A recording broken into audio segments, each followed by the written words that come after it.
One, you're on. All right. Ladies and gentlemen, these are dark days in Longview. We just had the Squirrel Fest, and all those squirrels were everywhere. I hope you all survived and go totally nuts. Just kidding. I hope you all had a really good time. This weekend, we've got the Babe Ruth World Series in town, and a lot of other activities happening to end this summer with a really good experience.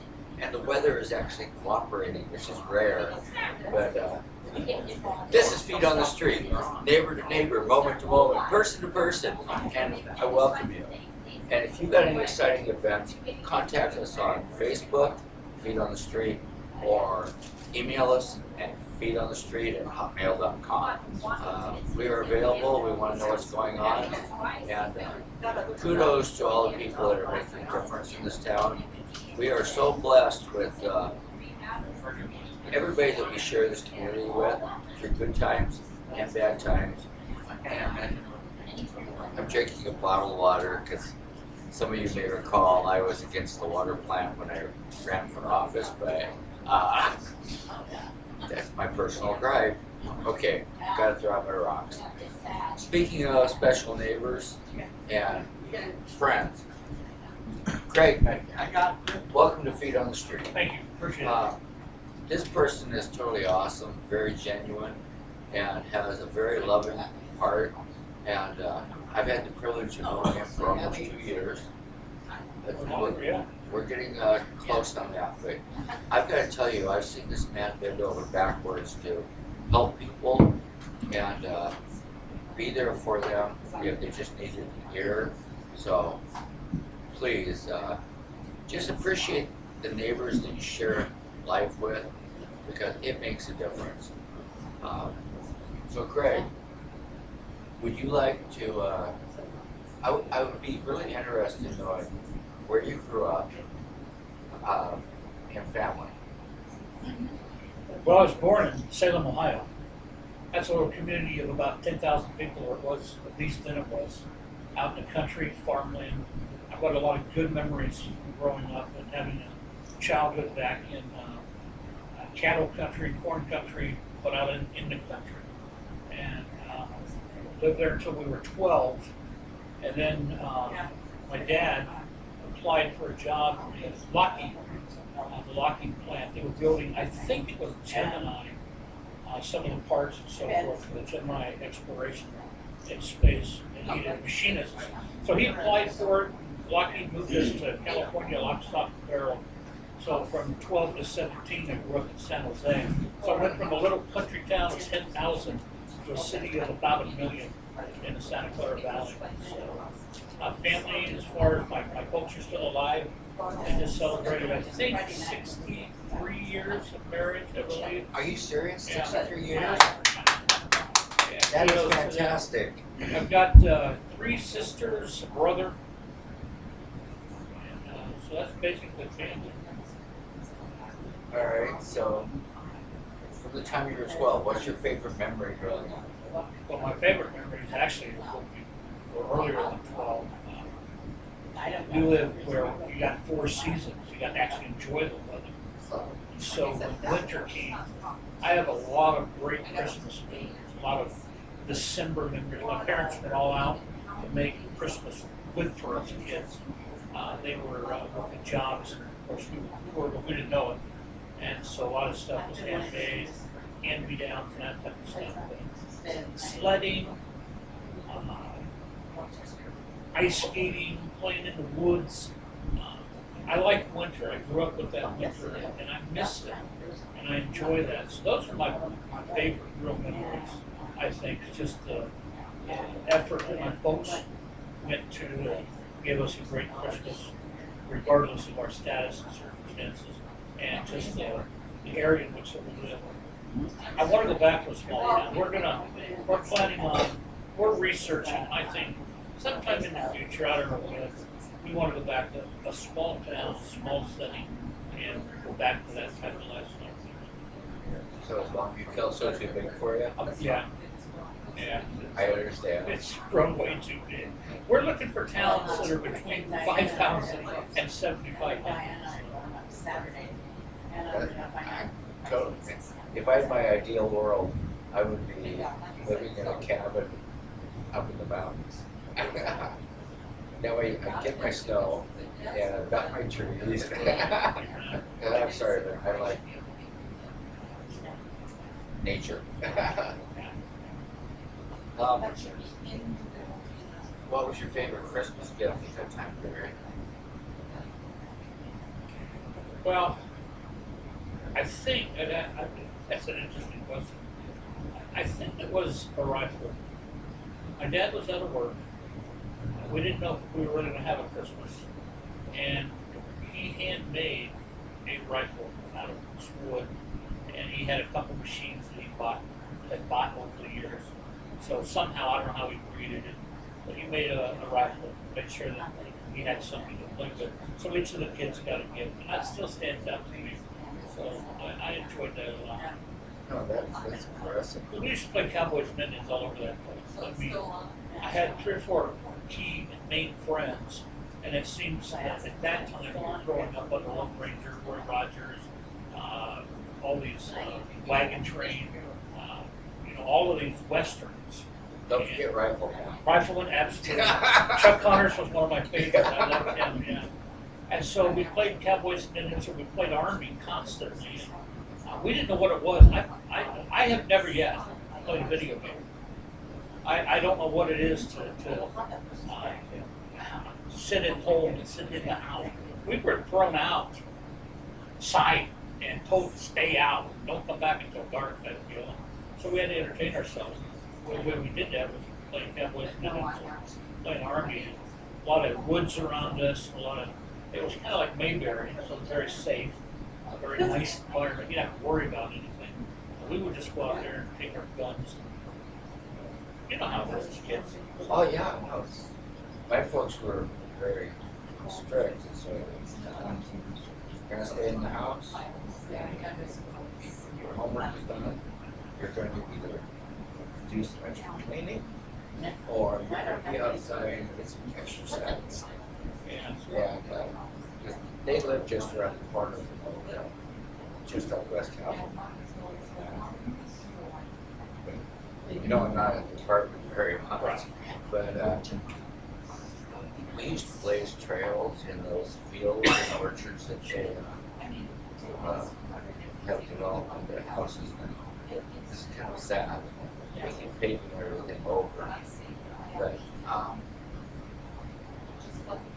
from 12 to 17, that's the next time period. Oh, let's see. San Jose. Yeah, well, actually, when I got out there at 11, I got a paper route. So I started throwing papers. Became quite a little businessman.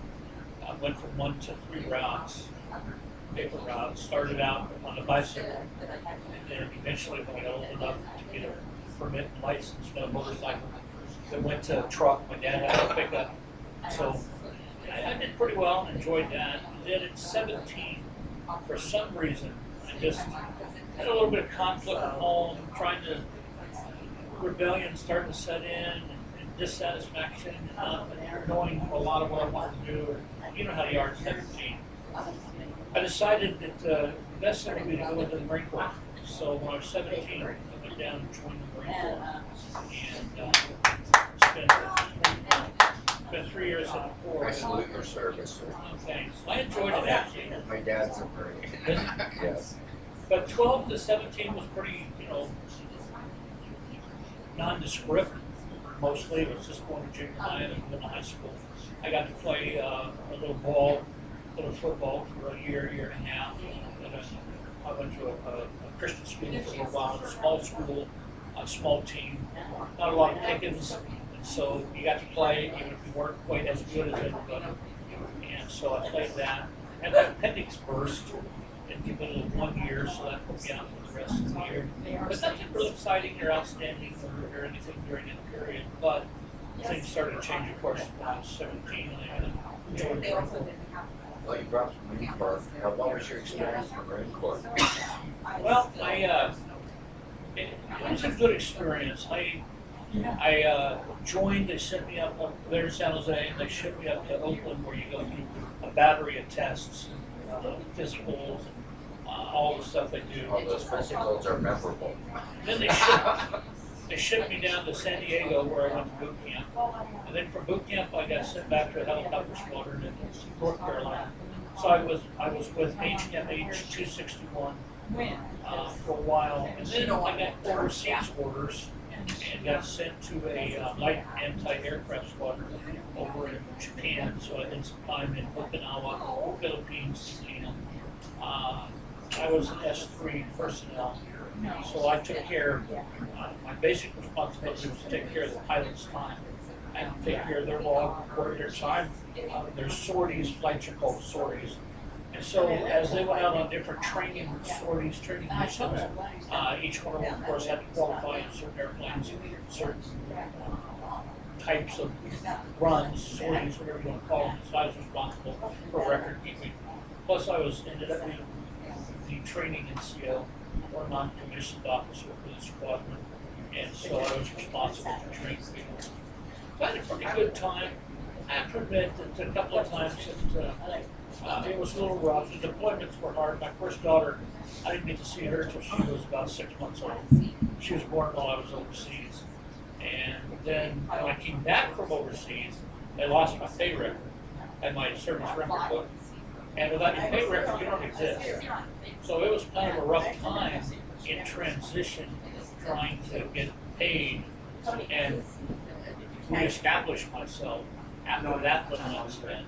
So my wife kind of prevailed.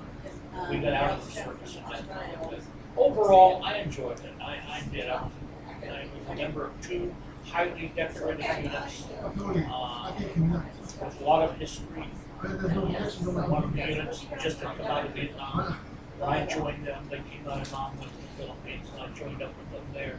So I enjoyed it. I had a good time. My dad always reflects, aside from the bad stories, he had a couple of struggles. But he always reflects most of the camaraderie and that family that's formed, that loyalty to each other. That's an incredible thing to experience. A lot of people don't experience something like that in their lifetime. It is no man left behind, first to fight, first to die. We're your brother, we're your sister, we're your mother, we're your father. Yeah. It is a camaraderie that most people never experience. I agree with you. I really do. Thank you for your service. You're welcome. I come from that kind of family, so believe me, my dad, when I was growing up, he served 6 years. And then went to work for warehouse. For 5 years. Yeah. We grew up with the shaved heads, and you couldn't. I wasn't that hardcore. Besides, I had 4 girls, so I couldn't shave their heads. Well, that's why when I had my kids, I just wanted daughters. Because I got 2. I got one son. I love you, son, if you're watching. I'm sorry. It's just, you were supposed to be Kathleen Viola Noel, not Caleb Vincent. Like, what the doctor said of me. What are you going to do? Okay, so how many years were you in the Marine Corps? Well, I went in for 3, and then I got out, and then they always drilled into you. You get out, but you come back in within 11 months, 29 days, you get your same rank, your same time and everything. So 11 months, 29 days later, I went back in. And so I did another couple of years, and then I got out and I did some reserve time. So I was in a Hawk missile unit in reserve, and I can't remember what the other unit was now. It's too long ago. That's some 40 years ago. Yeah, that's yesterday. That's a long time ago. There you go. So after the Marine Corps, where do we go? Well, we got out in 1975, and not knowing what I wanted to do, not really having any direction. My wife was pregnant at the time with our 2nd child, so we decided to go back to California. So we packed up and drove lock, stock, and barrel back to San Jose. And that was in 1976. My daughter was born 2 weeks after we got back there. And I ended up in the county clerk's office for Superior Court of Palo Alto. And I enjoyed that. We did a lot of the legal clerk work for the county. You file your lawsuits or supporting documents. We worked with judges. We said that we didn't set their calendar. We made sure what was on the calendar was on the calendar. We took in all the paperwork that the attorneys and worked with the public. And so that was fun. I enjoyed that. And then in 1978, I felt a call, a compulsion, if you would, to go into the ministry. And so we sold everything, put all that we had left in a 4x6 trailer, and moved to Los Angeles, where I began training for the ministry at that time was the Pacific Coast Baptist Bible College. It's since merged with another college, I believe, somewhere in Oklahoma. And so we spent 2 years in college and then went out into the ministry and served several little churches. Which I'm not trying to embarrass you or anything, but I've heard you sing, and you are a very sincere spirited person, a genuine heart of faith.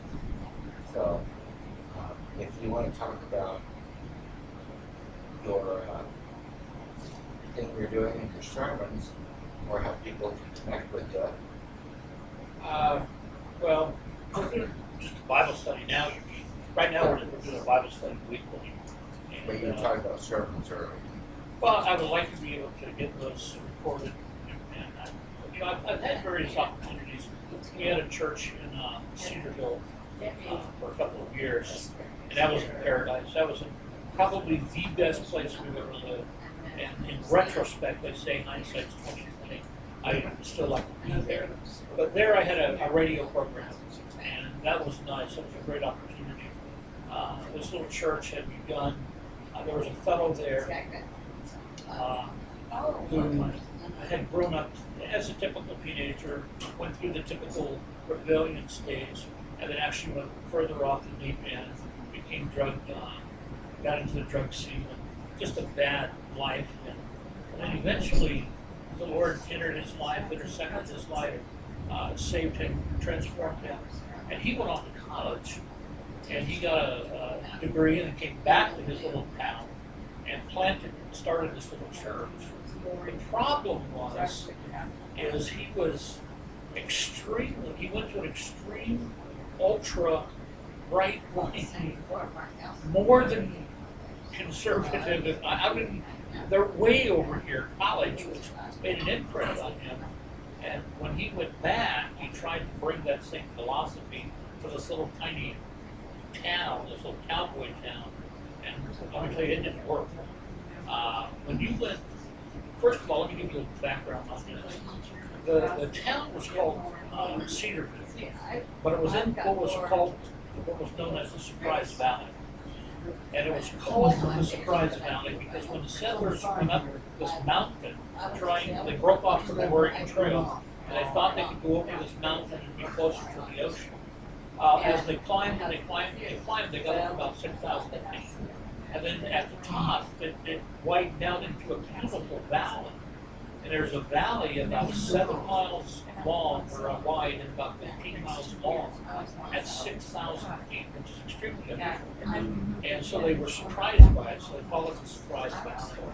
And the people settled there, because at first, as you look over the valley, you can see the big, huge body of water there at the top. They thought it was a Pacific Ocean. They thought they were getting there. Turns out it was just what we now know as Goose Lake, Oregon. It wasn't the ocean at all. But anyways, they settled there. And if you ever watched The Big Valley, Yes. the Barclays, Yes. and the Barclays ran that valley, there was a family there that ran that valley, very similar. But it was a wonderful little valley, and it was just ranching cowboy people. They still did the cattle runs. Twice a year, cattle would be herded right down Main Street up to the pastures and back from the high pasture. Well, he tried to bring this ultra fundamental, if you would. And there's nothing wrong with fundamentalism as a whole, but it was just so far to the right that it really circumvented honest biblical principles. And he tried to bring that to the valley, and just after several years, it just destroyed it. I must concede I'm guilty. I got my credentials with the Southern Baptist. Well, this was even further than that. And no, it was pretty extreme. Well, he finally got run out, and we were asked to go up there and try to help put this little church back together. We went up there, and I loved it. I did. Our kids didn't ride bicycles with the other kids. Our kids rode horses with the other kids. So we had half a dozen horses at our place. It was just great. I don't even know how we got on this topic. Now I forgot my original point. Oh, we had a radio program. That's what we're talking about. So I had an opportunity to have a radio Sunday weekly 30-minute broadcast, and I enjoyed that. And then I got an opportunity to work at a radio station in exchange for tuition for my kids. They went to a private school, and I got to have a radio program weekly on Saturday mornings. And then we've done some other reporting and stuff, and so I enjoy it. And that's why I mentioned earlier that I'm looking for some type of programming to do that now. Well, I've got an option for you. We have this great community capability here called Tail TV. And I can hook you up very well. And you can do a show. We'll talk about it. I'd be interested in it. We'll talk about it. No, because you got a choice of open audience or just closed studios. One of my friends, Gary, who's my father's house, he does a show. Yeah, he's done it for 7 years now. The people, the community, they do some fantastic work.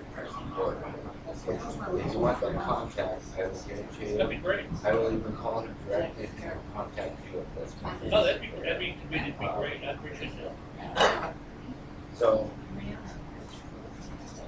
you mentioned kids. You didn't give their names. Well, I got 4 daughters. I got a daughter, Shannon, and Shannon lives in Vancouver. She's a mortgage broker or a loan officer, with one of the credit unions. She was our firstborn. She has a bouncing sort of happy little gal, and she has 1 daughter, so I have a granddaughter from her, who just turned 18, got her driver's license, and is going to college. Fantastic. So that makes me old. And then Sonia is a property. Yeah, I guess so. Sonia is a property manager. She's in Portland. And actually, no, she's not a property manager. She's moved into a different phase. She's got a new job, office manager, something else. I'm not real sure. Same company. She's been with the company forever. And then Sharon, her husband, and son, DeAndre, live in Illinois. And they've been back there for several years now. And then Stacy was a caregiver down in Phoenix and wanted to change. She was down there for several years, and I guess it got too hot and wanted to change. So she went back to get established with her sister back in Streeter. So I've got 2 daughters in Illinois, one in Portland and one in Vancouver.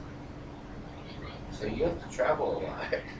Well, yeah, and actually, in 2009 we flew back to Illinois for the first time and saw them, and then just last May we actually drove back and had a walk, drove across the country and saw them. It's a beautiful country. It is. It was a nice ride. We enjoyed it. I lived in Indiana for a while. Yeah, made that drive several times.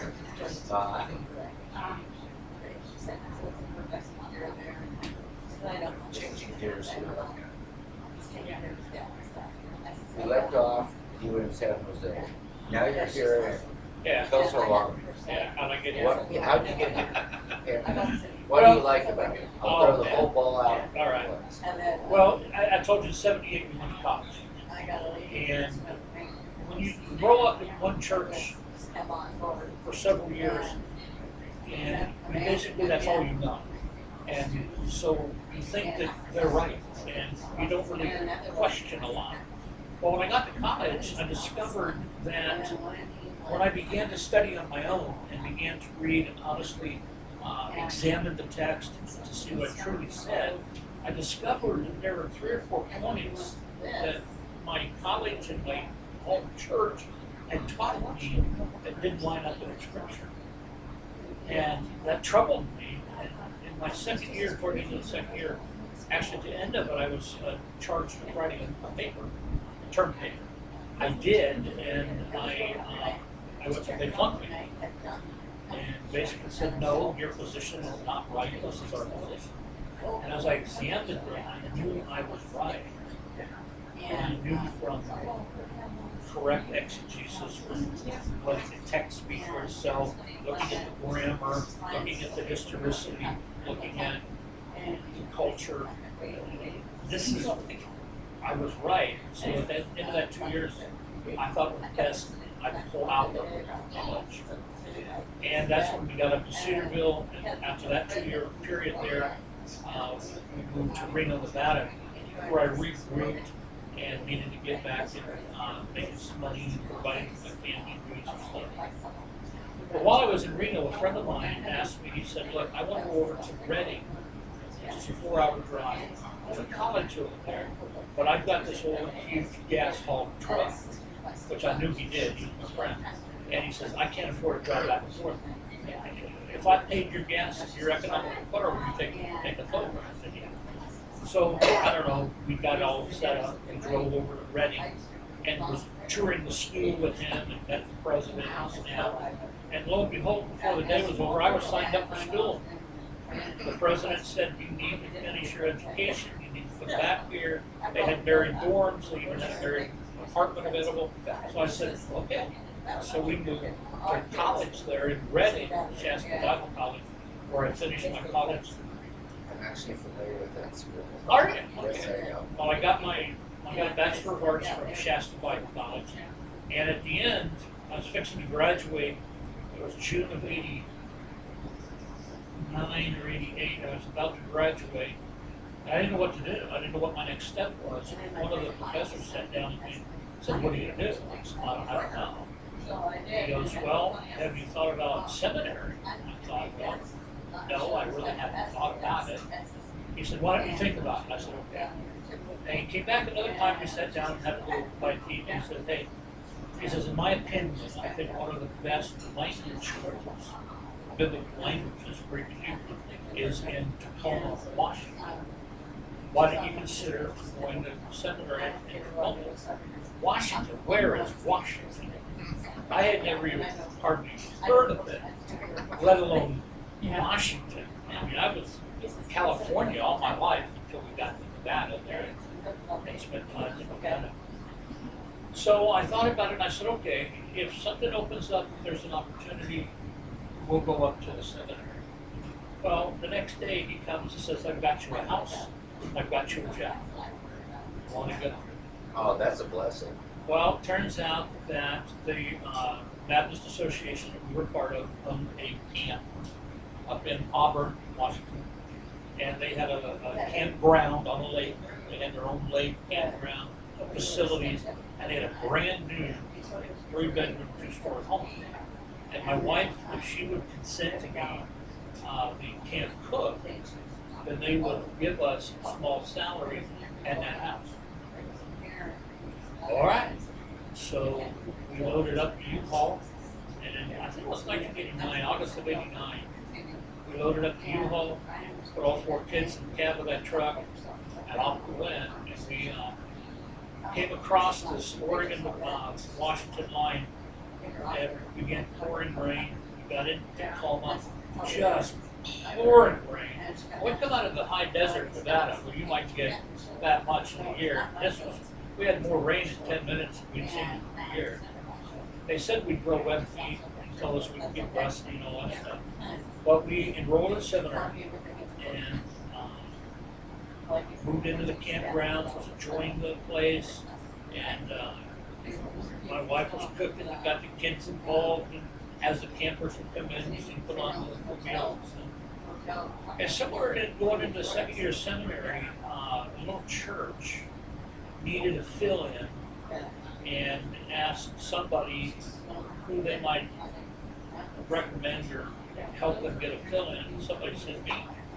So we went over and spoke for them on a Sunday morning, and it was fun, and I enjoyed it. And then they said, well, how about coming back next week? I said, okay. So we came back next week.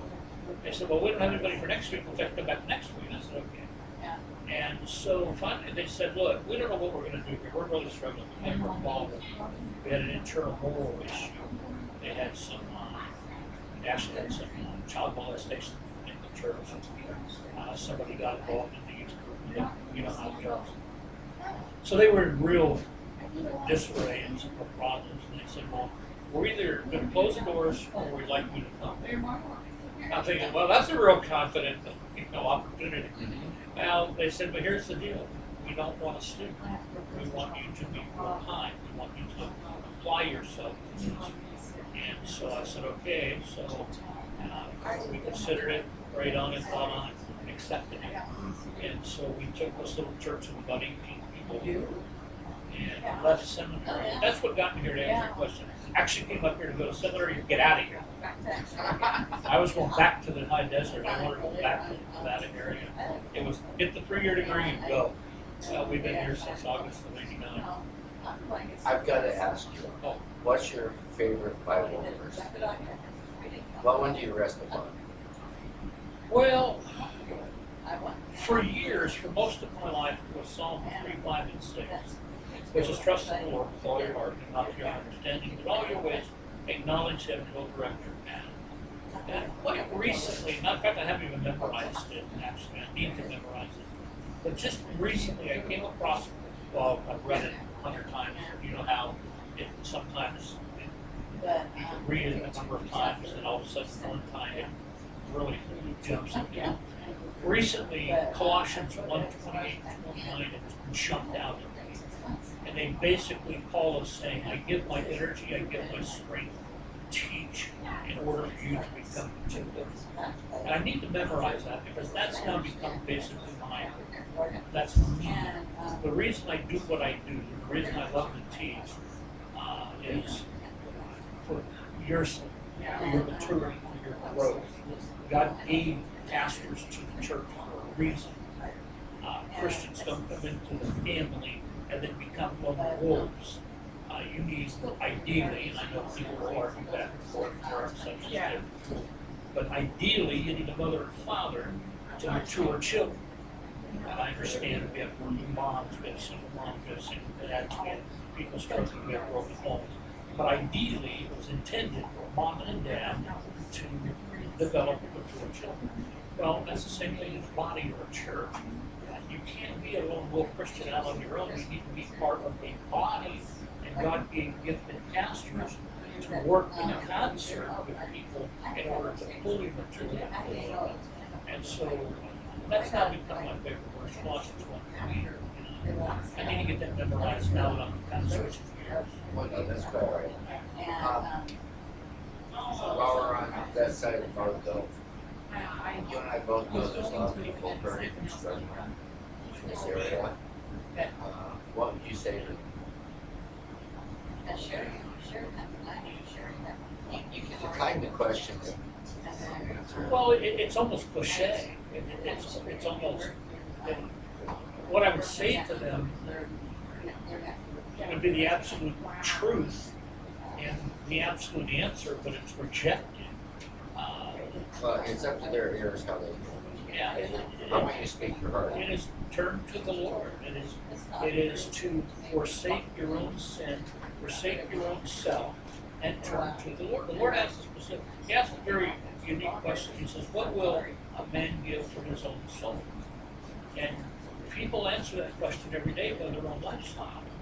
I would rather have sex than my soul. I'd rather have riches than my soul. I'd rather have my independence than my soul. I'd rather have wealth than my soul. I'd rather have my own way than my soul. I'd rather have drugs and alcohol than my soul.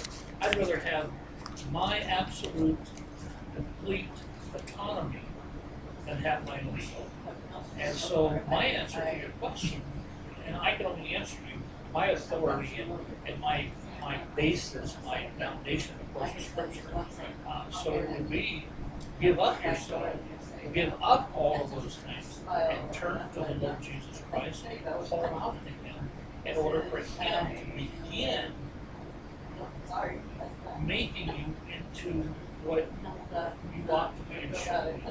Now, I say that it's not because it's not a it's not a miracle cure. I think the gospel is peddled today in such a way that unrealistic promises are made.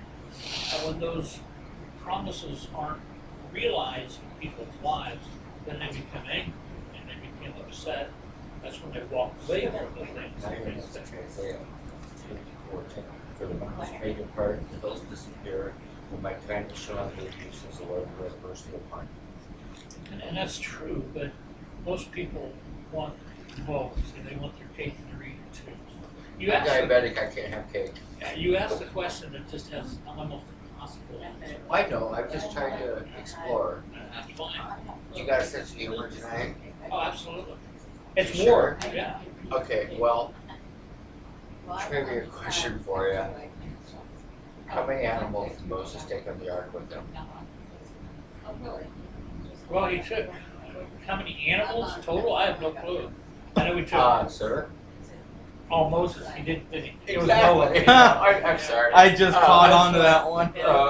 Nobody ever listens. I know. Even I don't listen. Well, no, people hear the first and last, which is half the problem of humanity sometimes in any situation, is you miss the middle and you catch. Well, what car's in the Bible? Huh? What car's mentioned in the Bible? I don't know if a car is mentioned in the Bible, in all honesty. The Honda Accord. In the book of Acts, it says they were all in one accord. Oh. What state is mentioned in the Bible? Confusion? Noah looked over the ark and saw. I don't recall out of my head. Okay. But anyway, We're running out of time, so wow. I'm gonna let you, you can say whatever you care to. Wrap this up, and then Cody can do the shout outs we do for this up. Robin, Candace, and Cody are on the side here. Just to Hola. acknowledge. And did you folks have any questions you want to bring up? That's it, but That's it? I don't have anything to say. Well, yeah, you do. Praise the Lord. Let's go forward. All right. Hey, you're a great man. You're a special spirit in this community. And Thank you. I appreciate you. Thank you, no problem. Mr. Cody, you take the chair and do the shout outs, and I don't know what's coming up next week, so. Cody's hosting you next week. Huh? Cody's hosting you next week. No, I just don't know who the guest is. Oh, I do. Oh, John Henry. So, shout outs.